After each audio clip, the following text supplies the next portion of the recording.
Queria que você abrisse sua Bíblia em Apocalipse 5, versículos 9 ao 13. Apocalipse, capítulo 5, os versículos 9 a 13.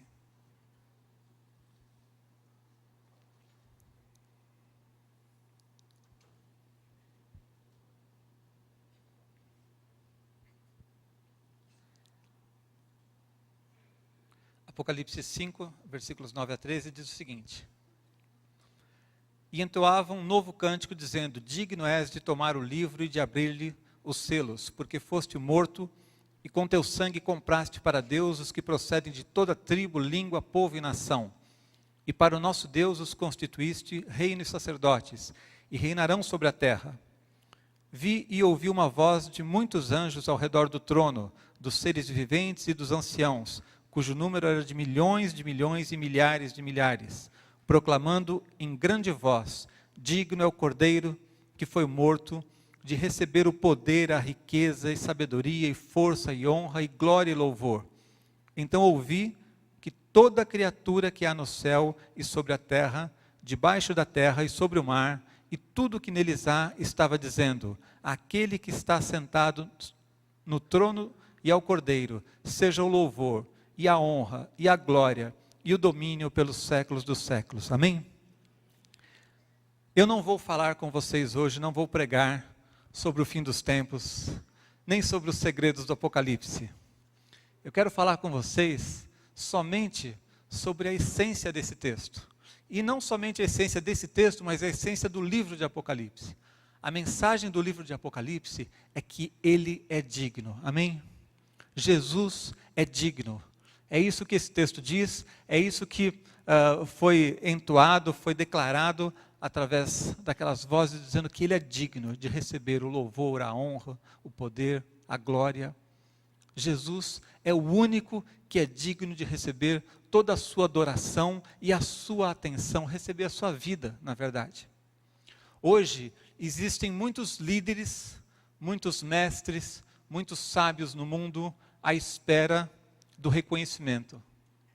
Existe muita gente, existem pessoas, existem religiosos, existem políticos, existem instituições lutando para conseguir o seu respeito, a sua dedicação, a sua atenção. Mas muitos desses têm sido questionados com o passar do tempo. E mesmo aqueles que sobrevivem, aqueles que conseguem se perpetuar, não são dignos do seu louvor, não são dignos da sua dedicação, como Jesus é digno, amém? Então eu queria hoje exaltar o nome de Jesus, quero falar com vocês hoje sobre o caráter de Jesus, e sobre a mensagem desse texto, de que Ele é o único que é digno de receber a sua atenção.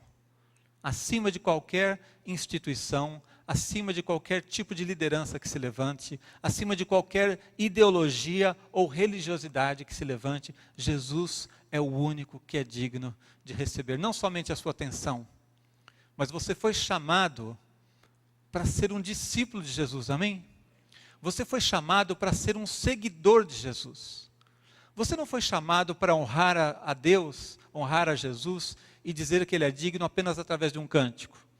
Você não foi chamado para ser um religioso que uma vez por semana vai no culto para confirmar que você ainda é evangélico. Você foi chamado para honrar a Jesus através de segui-lo.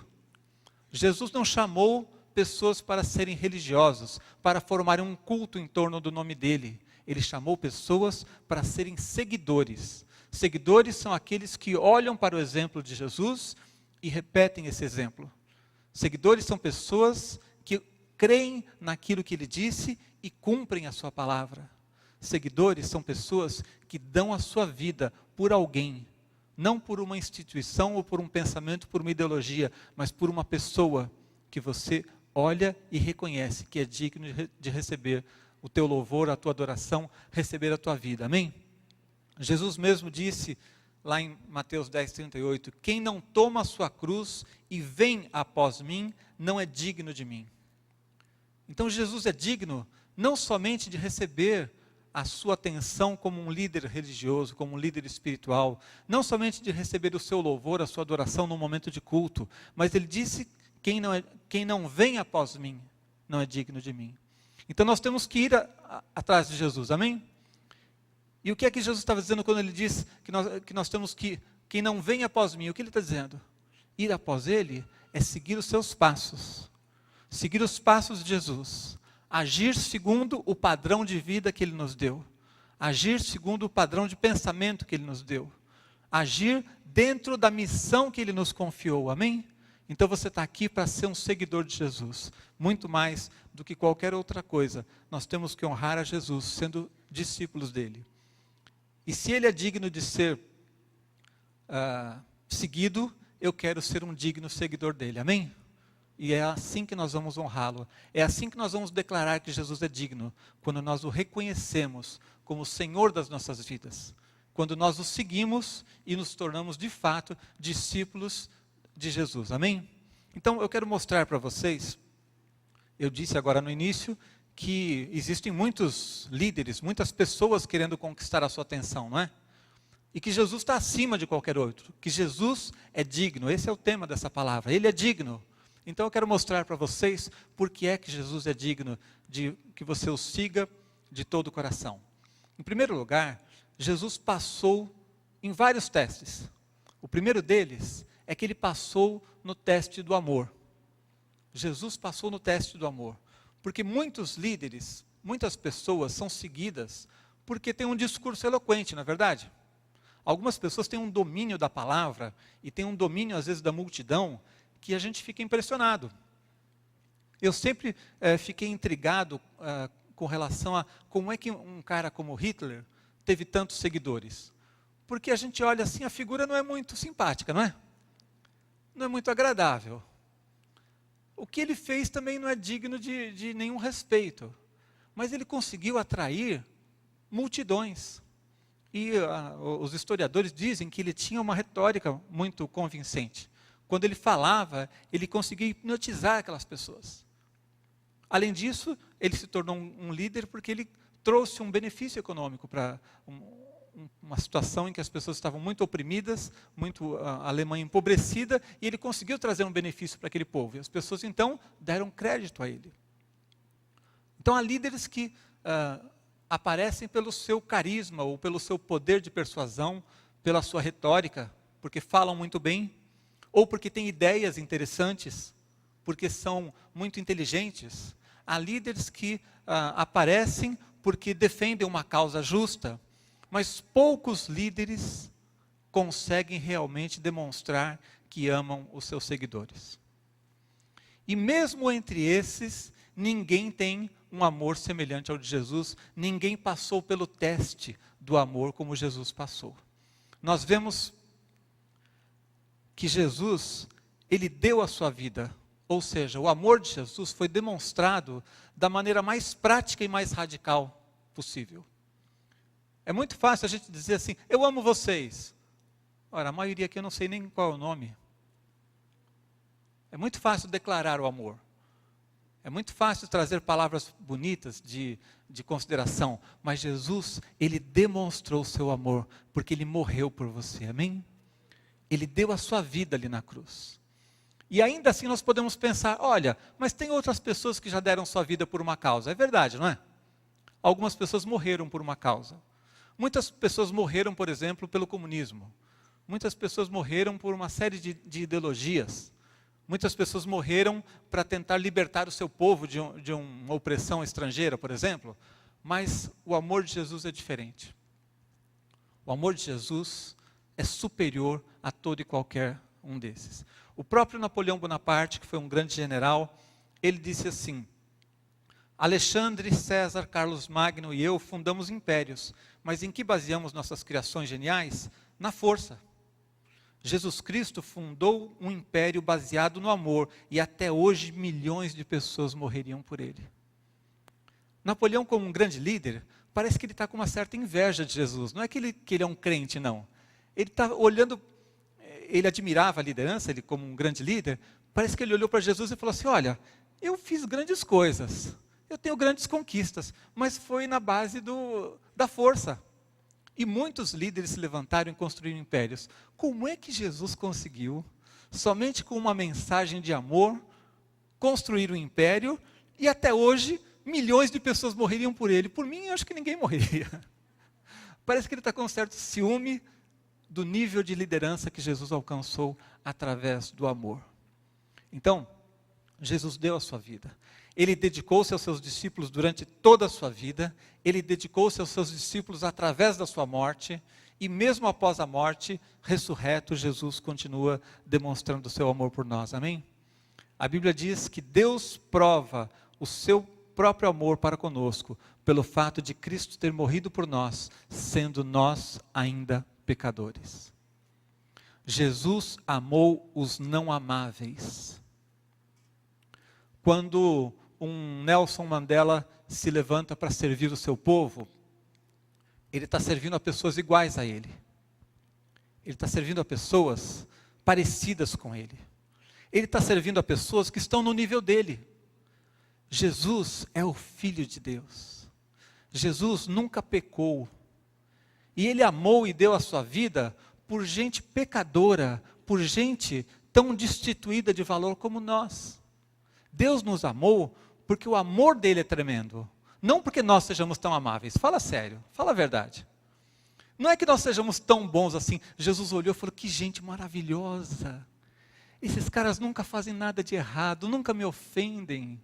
Olha, eles nunca repetem o mesmo erro. Quando eles erram, eles logo se arrependem e nunca mais voltam naquilo. E aí ele ficou tão impressionado com as suas qualidades que ele te amou por causa das suas qualidades. Foi isso, gente? Tem alguém aqui que acha que Jesus te ama porque você é bom demais? Porque ele está fazendo um bom negócio por te amar? Não.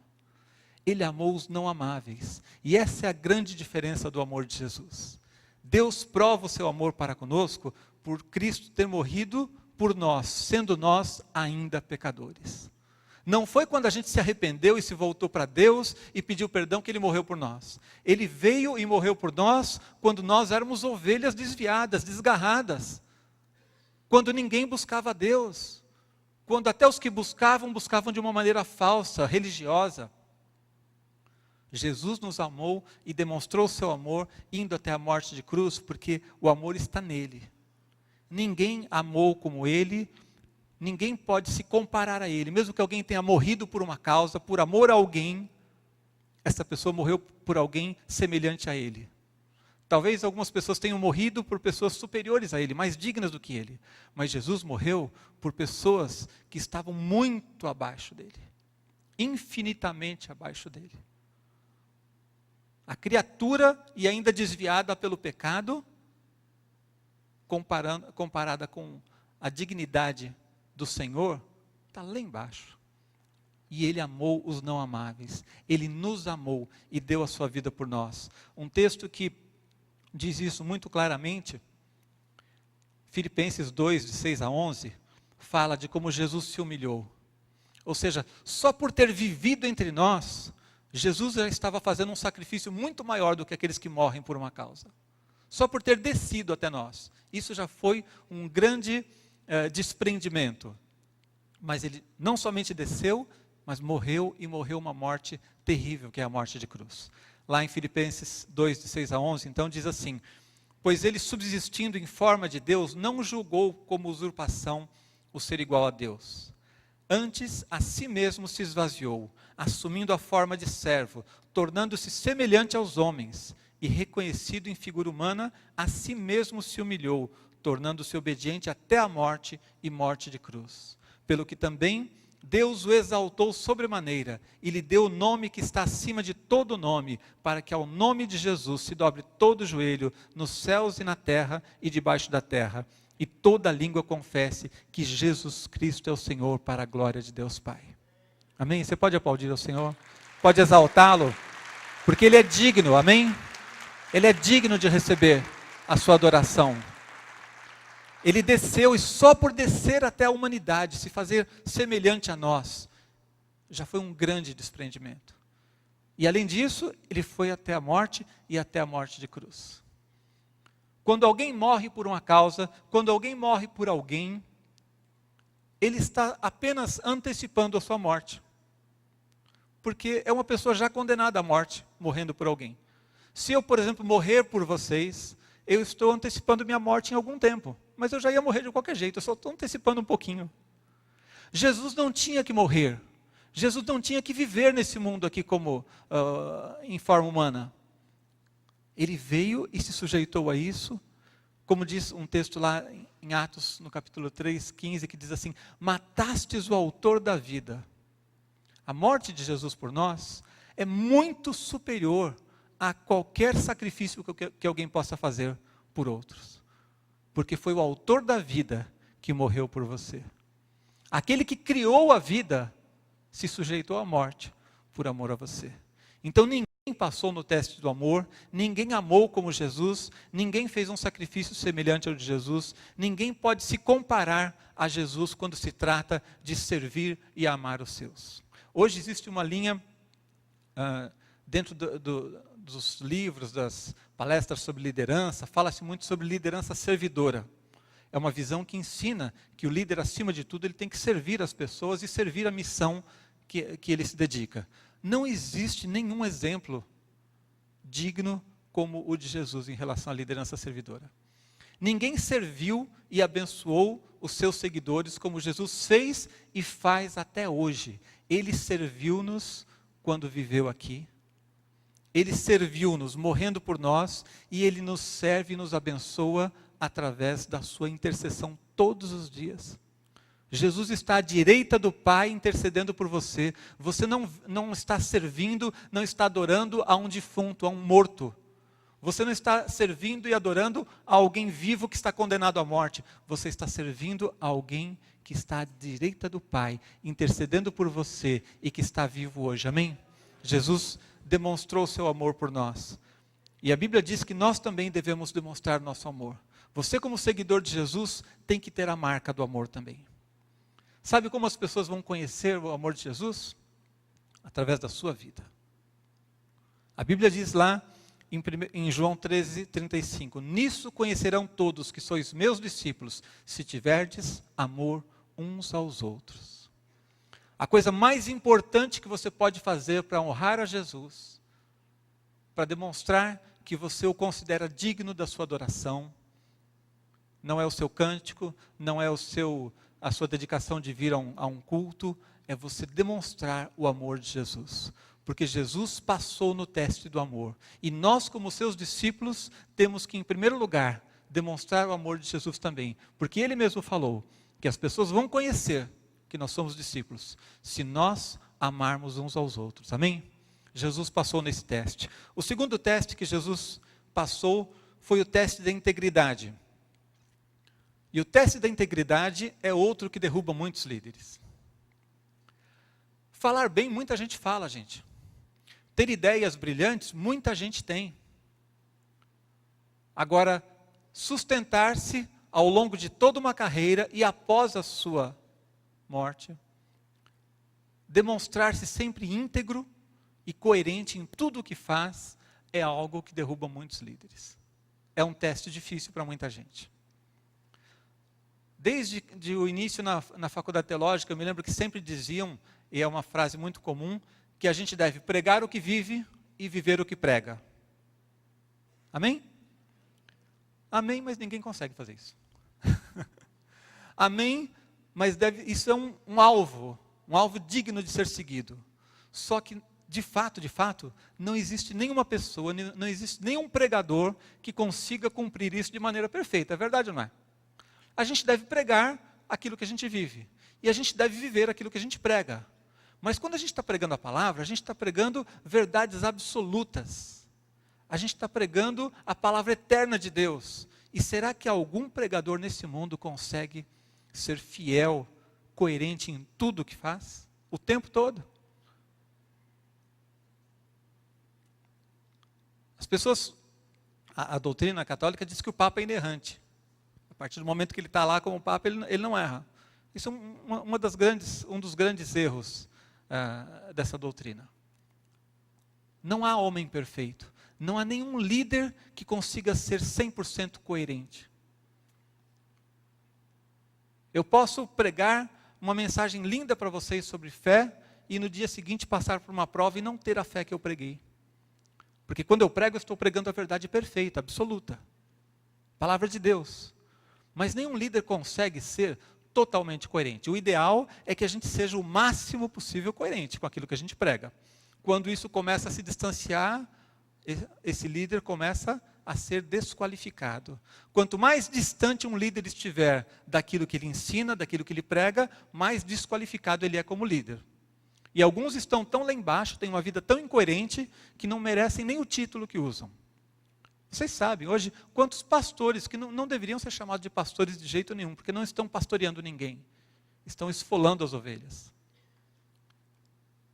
Muita gente tem títulos muito melhores do que aquilo que eles merecem. É verdade ou não é?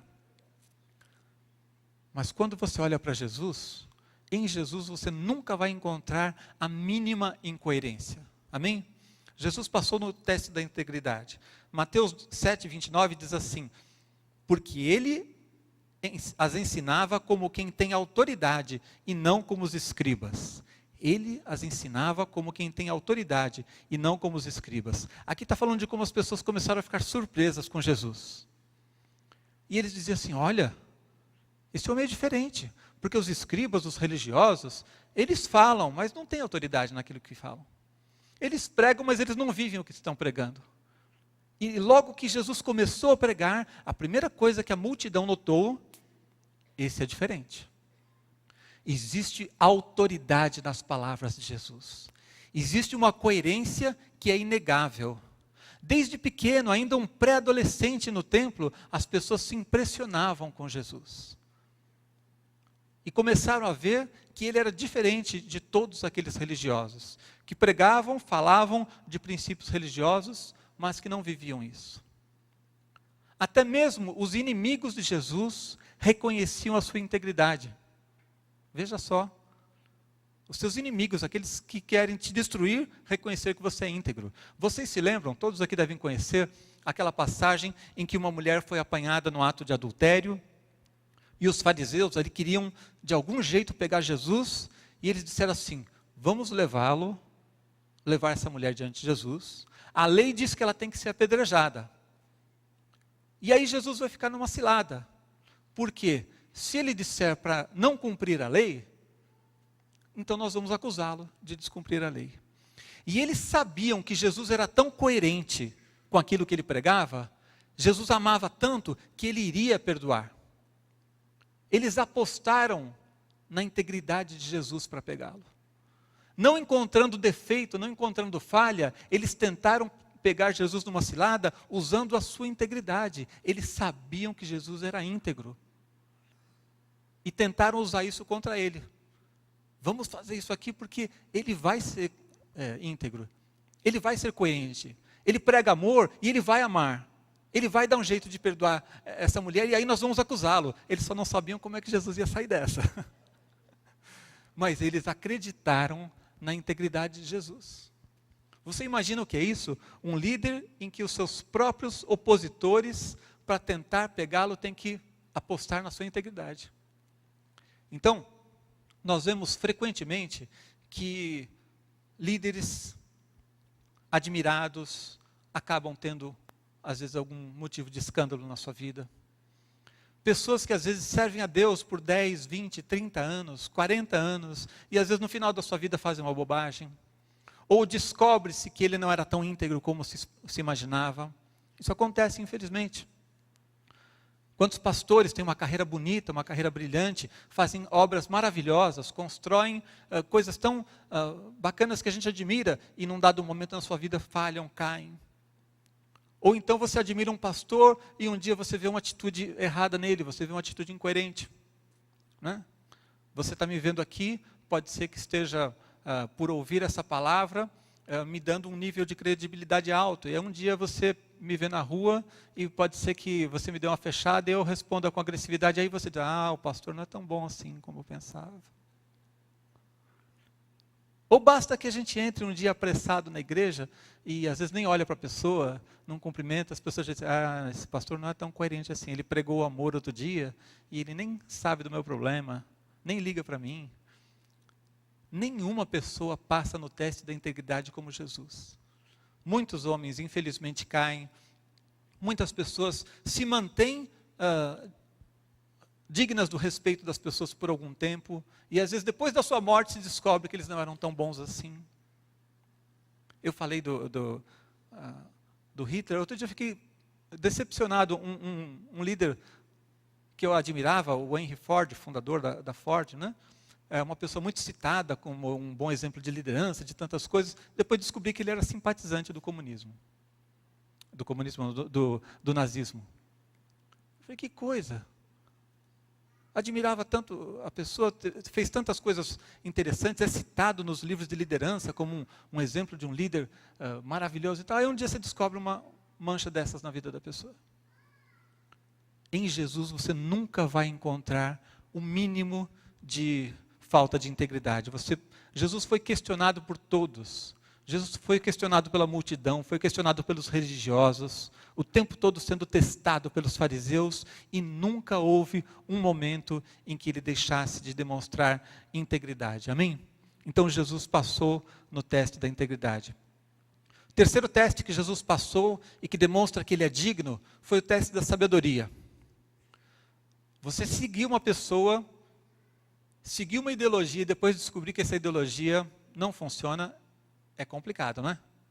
Você seguiu uma ideia e depois de um tempo você dedicou sua vida àquilo, dedicou sua vida a uma visão, e aí você descobre que aquela visão não funciona, ou que ela está errada, ou que existem pensamentos, conceitos errados ali, você estava enganado. Muito comum isso. As ideologias vêm e quando elas estão no auge, quando elas estão na moda, elas parecem inquestionáveis, as pessoas abraçam as ideias, muitas vezes com paixão, e se dedicam àquilo. Passa uma década, aquela ideologia cai. Aquela ideia cai.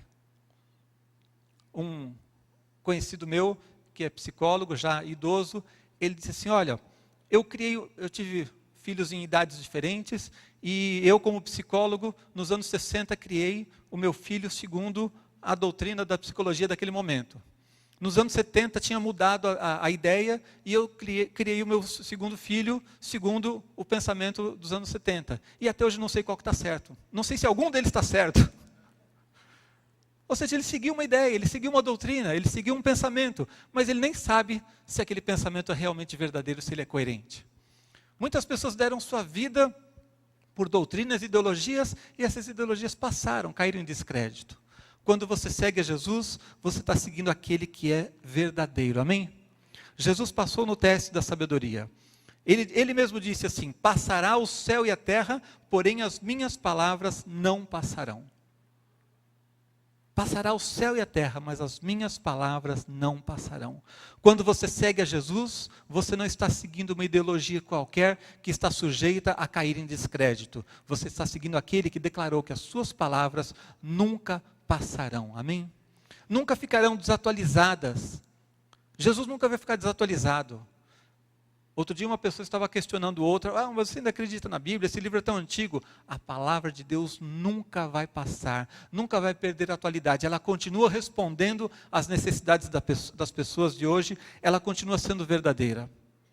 Ela pode estar desatualizada na cabeça daqueles que estão seguindo ideias novas e perderam o caminho da verdade. Então, em relação à mentira, ela vai estar sempre desatualizada, vai estar sempre em descompasso mesmo. Mas a palavra de Deus é verdadeira. E ainda mais, Jesus mesmo disse também que o Espírito é o que vivifica, a carne para nada aproveita. As palavras que eu vos tenho dito são Espírito e vida. Quando você segue a Jesus, quando você honra Jesus como aquele que é digno, você está seguindo não uma doutrina, você não está seguindo uma doutrina religiosa, você não está seguindo uma filosofia, você está recebendo uma palavra que ele mesmo diz, que é espírito e vida. É muito mais do que uma ideia correta, do que uma ideia inteligente, é espírito e vida, a palavra de Jesus. Então todo aquele que é um seguidor de Jesus, também cresce no conhecimento da verdade. Se você é um discípulo de Jesus, se você é um seguidor de Jesus, você tem que estar cada dia mais alinhado com a verdade. Você tem que conhecer a verdade. Você tem que viver e experimentar a verdade. Quanto mais nós crescemos, menos divisões existem entre nós. Porque a verdade vai nos unir. A verdade vai fazer com que nós estejamos no mesmo caminho. Amém? Seguidores de Jesus crescem no conhecimento da verdade. A Bíblia diz isso, lá em Efésios 4:15. Seguindo a verdade em amor, cresçamos em tudo naquele que é o cabeça, Cristo. Seguindo a verdade em amor, nós temos que crescer em tudo. Você, como discípulo de Jesus, quer honrar Jesus como aquele que é digno? Conheça a verdade, conheça a palavra de Deus, viva a palavra de Deus. Quanto mais da palavra de Deus, quanto mais de Jesus, da verdade existe no seu coração, e quanto menos as ideologias, os pensamentos desse mundo estiverem no seu coração, mais você vai estar firmado na verdade, você vai crescer, e esse crescimento vai honrar a Jesus como aquele que é digno. Jesus, como eu disse, ele foi questionado a todo momento, e ele passou no teste da sabedoria. Passou no teste do amor, passou no teste da integridade e passou no teste da sabedoria. A sabedoria de Jesus impressionava as pessoas o tempo inteiro. O texto que eu citei, em que os fariseus prepararam uma cilada contra Jesus, eles prepararam muito bem a armadilha. Não é que eles foram burros, não, eles prepararam muito bem a cilada. Eles apostaram na integridade de Jesus e Jesus é íntegro mesmo. A lei realmente dizia que a pessoa tinha que ser apedrejada. Então, humanamente falando, não tinha solução para aquela cilada que eles armaram. Se Jesus perdoasse, eles iriam acusá-lo de descumprir a lei. E se Jesus mandasse apedrejar, ele estaria deixando de seguir o princípio do amor que ele ensinava. E diante de um teste desses, a sabedoria de Jesus se manifesta. Simples. Jesus precisou de um discurso para conseguir sair daquilo ali? Ele usou de um raciocínio complexo, cheio de palavras difíceis, como muitas vezes um advogado tenta usar? Ele precisou de horas para explicar a situação? Não. Ele fez só o seguinte, começou a escrever na areia e disse assim, tá bom, atire a primeira pedra àquele que estiver sem pecado.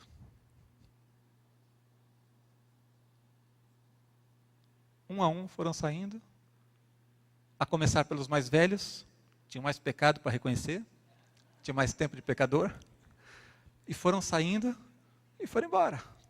Então a cilada era muito boa, a armadilha era muito boa, era difícil mesmo escapar daquele negócio, mas Jesus escapou com uma frase, aquele que estiver sem pecado, atire a primeira pedra. 9 palavras somente numa frase, uma frase só. Toda aquela multidão querendo dar um jeito, querendo pegar Jesus, a sabedoria de Jesus se manifestou em uma frase, em 9 palavras. Apenas isso. Jesus é a sabedoria perfeita, amém? Ele é muito mais do que alguém inteligente, muito mais do que alguém sábio. Ele é a própria verdade. Ele é a própria essência da verdade. Existem muitos sábios no mundo, mas a sabedoria desses sábios é relativa. Existe muita gente que tem algo de bom para te comunicar, mas toda a sabedoria humana, todo conhecimento humano é relativo. Jesus é o único absoluto. O que ele disse a respeito de si mesmo? Eu sou o caminho, eu sou a verdade, eu sou a vida. Ninguém vem ao Pai senão por mim. Então eu não sigo a um homem sábio, eu não sigo alguém que conhece a verdade, eu sigo aquele que é a verdade, amém?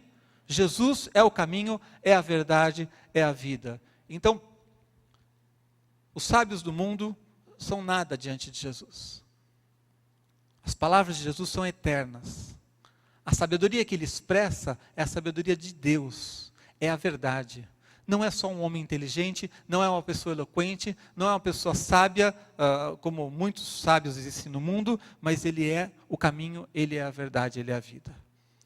Então Jesus passou no teste da sabedoria também. Não adiantaria nada eu seguir alguém que depois se mostrasse equivocado, errado nos seus conceitos. Seguir uma ideologia e descobrir que aquilo não funciona. Seguir uma religião e descobrir que aquele caminho que eles ensinam está errado. Quando eu sigo a Jesus, eu estou seguindo a verdade. Amém? E o quarto e último teste que Jesus passou foi o teste da vitória. Por que o teste da vitória? Porque se eu seguir alguém bom e ele for derrotado, não adiantou muita coisa. E Jesus foi vitorioso porque ele ressuscitou. Muitos líderes divulgam as suas ideias, atraem seguidores, constroem impérios, como Napoleão disse. Mas esses impérios, essas ideias, se desfazem com o passar do tempo. Muitos líderes se levantam, às vezes com uma causa digna, por exemplo, tentando libertar um povo, e acabam sendo sufocados, mortos, né? O Mandela, na África do Sul, um milagre aquele homem não ter morrido diante daquela situação toda de opressão que ele enfrentou. Então muita gente, às vezes até estando certa, se levanta, mas é sufocado, é morto. Muitas ideias caem em descrédito com o passar do tempo. Jesus venceu. Jesus superou todos os obstáculos e venceu até mesmo a morte. Amém? Não adiantaria nada, como eu disse, que Jesus estivesse certo, mas fosse derrotado. Mas lá em 1 Pedro 1,3 diz assim: Bendito o Deus e Pai de nosso Senhor Jesus Cristo, que segundo a sua muita misericórdia, nos regenerou para uma viva esperança, mediante a ressurreição de Jesus Cristo dentre os mortos. O que esse texto diz? Como é que é a minha esperança? É viva, porque Jesus ressuscitou dentre os mortos. Jesus passou por todos os testes, e ele é digno, porque ele venceu até mesmo a morte. Se Jesus tivesse morrido por nós, mas não ressuscitasse, não estaria provado o seu poder, não estaria provado que o que ele disse era verdade. Foi na sua ressurreição que ele nos conquistou uma viva esperança. Amém? Quando eu creio em Jesus, eu estou crendo em alguém que é poderoso. Quando eu exalto a Jesus, eu estou exaltando alguém que é poderoso. Poderoso não somente para dar a sua vida, mas para tomá-la de volta. Poderoso para morrer por nós e poderoso para ressuscitar e vencer a morte. O ditado popular diz assim que tem solução para tudo, menos para a morte. Pois Jesus tem solução para tudo e inclusive para a morte. Amém? E além de ter morrido por você e ressuscitado por você, a ressurreição de Jesus também garante a sua ressurreição. Você não vai passar por esse mundo aqui com algumas décadas de vida e simplesmente virar pó. Você é eterno. Você tem vida eterna. Jesus conquistou para você o perdão, o acesso à graça de Deus para que você tenha salvação e vida eterna. Nós vamos viver eternamente. Fomos criados para viver, não para morrer. Deus não criou o homem para a morte. A morte entrou por causa do pecado. Mas Jesus tem solução para o pecado. Jesus tem solução para a morte. E quando ele ressuscitou, ele resolveu o seu problema, vamos dizer assim, ressuscitando, e resolveu o nosso problema. Porque a ressurreição de Jesus é a garantia da nossa ressurreição também. É a garantia de que nós temos vida eterna na presença de Deus. Nossa vida é valiosa, é preciosa para Deus. Lá em Atos 13, 32 a 33, diz assim: Nós vos anunciamos o evangelho da promessa feita a nossos pais, como Deus cumpriu plenamente a nós, os seus filhos, ressuscitando a Jesus, como também está escrito no Salmo 2, Tu és meu filho, eu hoje te gerei. Ele cumpriu plenamente a sua palavra, quando ressuscitou. Quando nós cremos na promessa de Deus, nós não estamos crendo em teorias. Nós não estamos crendo em promessas vazias. Não estamos crendo em um discurso de algum líder que tem capacidade de manipular as pessoas. Nós estamos crendo em alguém que ressuscitou, que garantiu a sua vitória através da ressurreição. Em alguém que venceu todos os seus opositores durante a vida, manifestando a sua sabedoria, a sua integridade, mas ressuscitou e conquistou para nós a vida eterna também. Amém? Também lá, em Apocalipse 5:5 diz assim: Todavia, um dos anciãos me disse: Não chores, eis que o leão da tribo de Judá, a raiz de Davi, venceu para abrir o livro e os 7 selos. Ele venceu. Ele é digno de receber toda a nossa adoração, digno de receber a nossa vida como dedicação. Quando eu dedico a minha vida ao Senhor, eu estou dedicando apenas uma parte daquilo que Ele me dá nesse mundo. O que Ele me deu é muito maior, é eterno. Ele me deu o poder da ressurreição. Quando você precisa buscar a Deus, quando você precisa, por exemplo, de um milagre na tua vida, quando você enfrenta situações difíceis e você olha para as circunstâncias e muitas vezes o mundo parece que está desabando e os problemas são muito maiores do que você e você está crendo em Jesus, você está crendo naquele que tem o poder da ressurreição. Amém? E a Bíblia diz que o poder que hoje opera em nós é o poder que ressuscitou Jesus dos mortos. É a ressurreição de Jesus que me garante que o poder de Jesus para me abençoar nas minhas necessidades é mais do que suficiente para resolver o meu problema. Alguém aqui acha que o seu problema é tão grande, é maior do que ressuscitar de entre os mortos? Seu problema é mais difícil do que esse? E se o Senhor Jesus ressuscitou, venceu a morte, o poder que trouxe a ressurreição a Jesus é o mesmo poder que hoje opera em nossas vidas. Amém? É isso que a Bíblia diz. Efésios 1, 19 e 20. Diz assim: e qual a suprema grandeza do seu poder para com os que cremos? A grandeza do poder de Deus em nossas vidas. Segundo a eficácia da força do seu poder. Parece que Paulo, ele tem uma visão tão grande do poder de Deus que ele não sabe como descrever. Então, ele começa a usar palavras em exagero, porque a linguagem humana é fraca para expressar o poder de Deus. Então, ele fala da eficácia da força do seu poder. É redundante, porque só eficácia, só poder é pouco. Então, ele tentou expressar de uma maneira, o melhor que a linguagem humana pode fazer. O que é o poder de Deus. E ele diz então que a eficácia da força do seu poder, que Deus exerceu em Cristo, ressuscitando dentre os mortos e fazendo sentar-se à direita nos lugares celestiais. É essa a graça e o poder de Deus que estão sobre a tua vida. Amém? Então Jesus passou no teste da vitória. Seria muito triste seguir alguém e vê-lo no fim derrotado. Seria muito triste seguir alguém bem intencionado, com boas ideias, que falasse a verdade, e no fim, a gente visse o mal triunfando, e essa pessoa sendo derrotada, como muitas vezes acontece na história humana, não é isso? Muitas causas boas foram sufocadas pelo poder de alguém maligno. Muitas vezes, a pessoa que está certa não é a que tem mais poder. Então a pessoa defende uma causa justa, e é morta por defender a causa justa. Mas Jesus, ele venceu até mesmo a morte. Por isso ele é digno. Ele é digno de receber a sua vida. Ele é digno de receber a sua adoração, o seu louvor. Ele é digno de que você o busque de todo o coração. Ele é digno de que você o busque não somente num momento religioso. Nós não podemos de maneira alguma deixar que a vida cristã se transforme apenas em uma experiência religiosa, de ir num culto num domingo, de honrar a Deus com algumas palavras em 1 ou 2 horas de culto. Nós precisamos viver para Jesus, amém?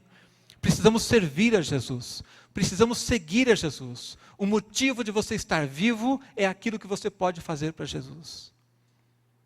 Nós estamos nesses últimos tempos tão pressionados pelo pensamento mundano, de só conquistar coisas, só querer os bens materiais. E eu tenho visto muita gente cristã, gente que é servo de Deus, com uma visão deturpada e vivendo para descobrir o significado da sua vida. Vivendo para conquistar coisas que deem significado à sua vida. Gente que fica abalada porque foi traída por uma pessoa ou por outra. Como se a sua vida dependesse de uma pessoa ou de uma instituição. A sua vida depende de Jesus. E o que dá sentido, significado à sua vida é Jesus. Ele é digno de que você o coloque como Senhor da sua vida, como o único que deve ser honrado, como aquele que deve ser servido. Ele é digno de que você gaste tudo o que você puder na sua vida para servi-lo e para honrá-lo, para cumprir a missão que Ele te deu aqui, amém? Então nós precisamos ser seguidores de Jesus. Precisamos servir a Jesus, precisamos honrar a Jesus, porque Ele é digno. Ele passou, eu elenquei apenas 4 testes. Mas ele foi testado em todas as coisas. E foi vitorioso em todas elas. Ele passou no teste do amor porque ninguém amou como ele te ama. Ele é digno de ser servido porque ele te ama e deu a sua vida por você. Ele amou os não amáveis, nós. Ele é digno de ser servido porque ele é 100% íntegro, coerente em tudo o que disse e fez. Como nenhum outro líder no mundo tem essa coerência. Ele passou no teste da sabedoria e demonstrou que está muito acima de qualquer líder, qualquer ideologia, qualquer pensamento que se levante nesse mundo. Ele passou no teste da vitória porque ele morreu por você, mas ele ressuscitou e conquistou para nós o poder da ressurreição também. Amém? Você pode honrar Jesus, você pode aplaudir ao Senhor, você pode declarar que Ele é Senhor da sua vida.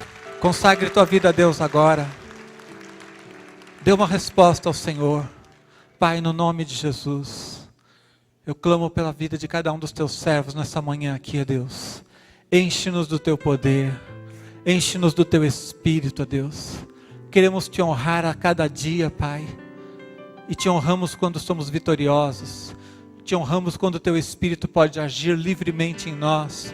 Te honramos quando os teus dons fluem nas nossas vidas e nós te servimos, ó Deus, manifestando o teu poder.